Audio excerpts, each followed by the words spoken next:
সাধারণ ছাত্ররা রাজনৈতিক দল ঘোষণা করবে কি না তা জনগণই নির্ধারণ করবে বলে জানিয়েছেন বৈষম্য বিরোধী ছাত্র আন্দোলনের অন্যতম সমন্বয়ক সার্জিস আলম।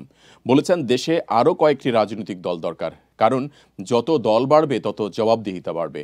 রোববার টাঙ্গাইলের সন্তোষে ভাসানীর মাজার জিয়ারত শেষে সাংবাদিকদের প্রশ্নের জবাবে তিনি এসব কথা বলেন। সার্জিস আলম বলেন, দেশকে এগিয়ে নিতে হলে -2 ফর্মুলা বাদ দিয়ে +2 ফর্মুলা করতে হবে, তাহলেই দেশ দ্রুত এগিয়ে যাবে। সুষ্ঠু নির্বাচন করতে হলে স্বচ্ছ নির্বাচন কমিশন, স্বচ্ছ আইন শৃঙ্খলা বাহিনীর দরকার, তাই যথাযথ যৌক্তিক সময় দরকার এই সরকারের।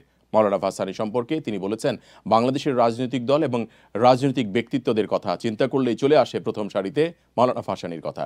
তিনি দেশের মাটি ও মানুষের নেতা হতে পেরেছিলেন, কারণ তিনি সকল মানুষের সাথে মেশার জন্য লুঙ্গি এবং পাঞ্জাবি পরতেন। তিনি ছিলেন ন্যায়ের পক্ষে, অন্যায়ের সাথে কোনোদিন আপোষ করেননি বলেও জানান তিনি।